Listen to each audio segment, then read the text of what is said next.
मुंबई के मालाड पूर्व करार पुलिस स्टेशन की हद में एक मामला सामने आया है, जिसमें बहू और ससुर के बीच हाथापाई का भी वीडियो सोशल मीडिया पर वायरल हो रहा है। बताया जा रहा है कि बहू ससुराल में कपड़ा लेने गई, ससुर और बहू में हाथापाई हुई। मामले की जानकारी कुरार पुलिस को मिलने के बाद कुरार पुलिस ने दोनों पक्षों के खिलाफ मामला दर्ज कर मामले की जांच कर रही है। बहू ने ससुर और उनके परिवार पर गंभीर आरोप लगाए हैं। देखिए पूरा मामला।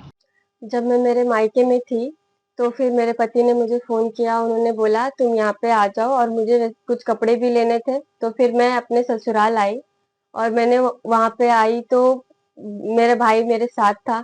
उसने मतलब बेल बजाया, और दरवाज़ा खोले मेरे ससुर ने।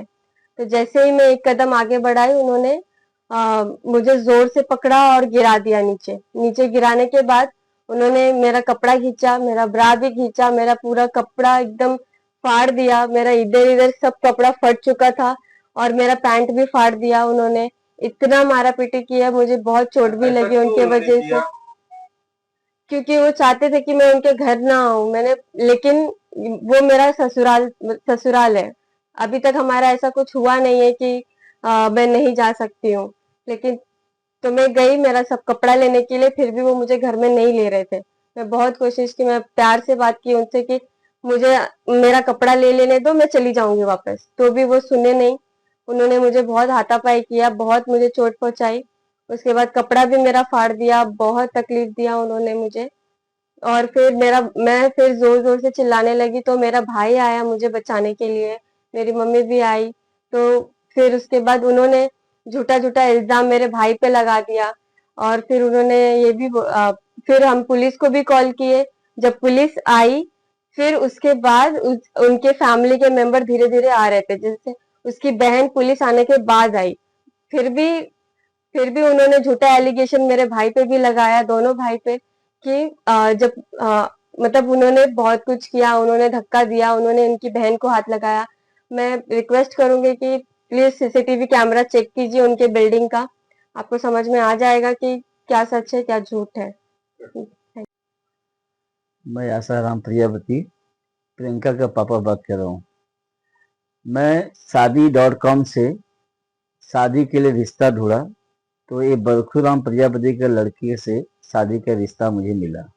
रिश्ता मिलने के बाद में तो हम दोनों में बातचीत चालू हुआ। बातचीत चालू होते होते बात फाइनल पे आ गया शादी का। शादी का बात फाइनल पे होने के बाद में जब ये लोग बरखू ने बोला कि आके हमारा फैमिली के लोग सब आपके यहाँ देखेंगे, और आप लोग भी आके घर पे देखो, जो भी है अपना बातचीत कर लो। तो बातचीत होते होते जब बातचीत सब पक्का हो गया, शादी का दिन पड़ गया। शादी का दिन पड़ने के बाद में शादी का दिन से जब इसको शादी के पहले मैंने बोला था बरखूराम को कि अगर कुछ चाहिए भाई, कुछ लेन देन है तो बता दो। तो बरखूराम ने बोला कि भाई मुझे ऐसा कोई लेन देन की बात नहीं है। फिर इसके बाद शादी हुआ। शादी के दिन से जब मैंने जितना अपने हैसियत के हिसाब था मैंने किया, जो हो सका मैंने किया। ये सब करने के बाद में तो शादी के दिन जब मैंने उसको खाने के लिए बोला बरखूराम को, तो खाना खाने के लिए इधर उधर उधर गुस्से से इधर घूम रहा उधर घूम रहा, लेकिन उसने सामने से ठीक से जवाब नहीं दिया। फिर अपने मर्जी से जाके खाना खाने के लिए बैठ गया। फिर शादी के 2 दिन के बाद शादी हो गई। शादी के 2 दिन के बाद बरखूराम मेरे को फोन करता है। करने के बाद बोल रहा है कि ये जो हमारा रिश्ता है, हमारे जैसा कोई रिश्तेदार तुम्हारे रिश्ते में हैसियत वाला है? तो मैं बोला भाई वो तो देखो आप अपने आप को हैसियत वाला समझते हो, ठीक है, जो जितने में है उतने में ठीक है। फिर उसकी तीसरे दिन वापस फोन कर रहा है बरखूराम कि भाई देखो मुझे अपने बिल्डिंग में पार्किंग लेना है, वो पार्किंग का 14 लाख रुपया है, वो 14 लाख रुपया मुझे चाहिए, और उसके हिसाब से मैं ले लूंगा तो बच्चे लोगों का लाइफ हमारा सेटल हो जाएगा।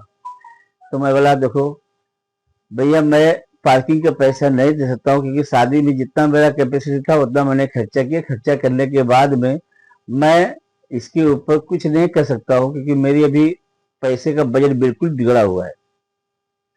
फिर वापस देने के बाद तब लड़की को उसने टॉर्चर करना चालू किया। कभी कुछ छोटे मोटे बहाने, छोटे मोटे की तंज कसना, बात करना, बोलना, तो वो इतना प्रेशर वाइज में आ गई कि उसको ये सब बर्दाश्त के बाहर हो गया। तो एक छोटी छोटी बातों में क्या होना, झगड़ा घर में उसके हमेशा चालू रहता था, किटकिट किटकिट होने के बाद में फिर वो मेरे को फोन करने के बाद मैं आया वहां पे, तो बोला ठीक है मैं लेके अभी जाता हूँ। बाद में आने के बाद में फिर समझेंगे वापस, फिर लड़की को थोड़ा सा माइंड चेंज हो जाएगा और तुम भी थोड़ा सा चेंज हो जाओगे, तुम लोग भी तो अच्छा रहेगा, सब सेटल करके अपना ले लेंगे। फिर लड़की की जब मैं लेके आया, लेके आने के बाद ये विदाई कराने फिर वापस आया नहीं मेरे पास। बरखुराम विदाई कराने नहीं आया। जब मैंने उसको बीच में फोन किया, 1 महीना बीत गया, बीतने के बाद मैंने फोन किया, बोला भैया प्रियंका का अभी विदाई कराने के लिए कभी आ रहे हैं? तो बोलता है कि मैं भैया प्रियंका को मैं नहीं लेके आऊंगा, क्योंकि प्रियंका का ऐसा सब बात करने का तेवर है, तो मैं नहीं लेके आऊंगा। मैं बोला भाई बात करने का तेवर एक ही तरफ से नहीं जुड़ा है, क्योंकि जब घर में सब लोग एक ही इंसान में जो प्रेशर वाइज करोगे, उसको प्रेशर डालोगे, तो कोई किसी भी दिमाग गर्म हो जाएगा थोड़ा। उसके सपोर्ट में ना उसका हस्बैंड खाली आनाकानी कर लेता है, और हस्बैंड को बोलती है तो हस्बैंड बोलता है ठीक है हमारे मम्मी पापा ऐसे हैं, उनका नजरअंदाज कर दो बात का। खुद उसका हस्बैंड बोलता है कि मम्मी पापा हमारे पापा का नेचर सही नहीं है। फिर इसके बाद बोलता है उनका कपड़े मत धोया करो, उनसे दूर रहा करो।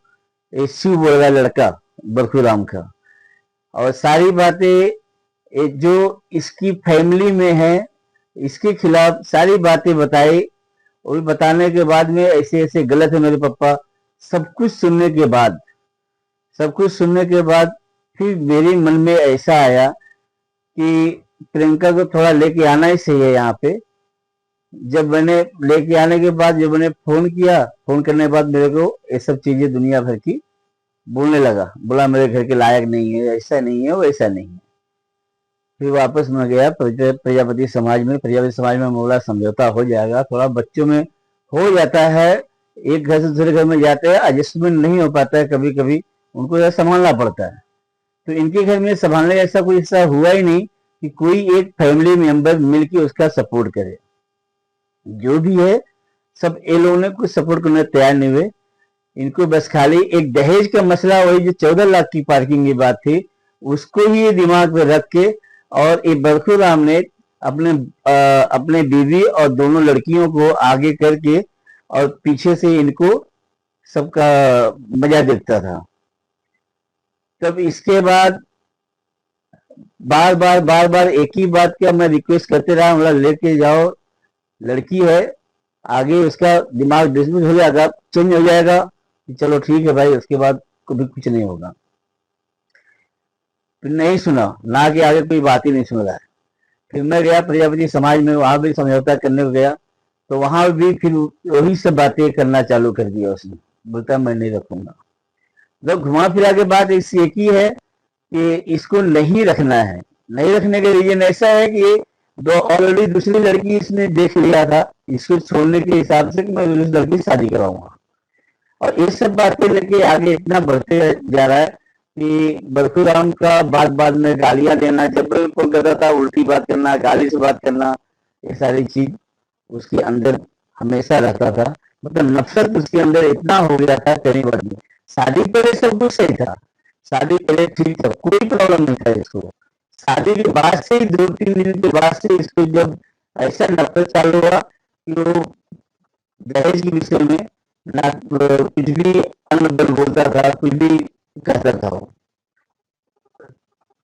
और जो अभी कल की घटना हुई है, वो घटने के लिए प्रियंका ने अपने घर से बोली पापा मैं जाती हूँ वहां पे, अभी हमारा तो घर है, वहां पे जाके मैं जैसा हो सकता है कुछ मैं अरेंजमेंट वहां पे करूंगी, अगर वहां पे हो जाएगा सही सेटअप, जाके मैं रहना चालू कर दूँ। प्रियंका उस हिसाब से रहने के हिसाब से गई थी।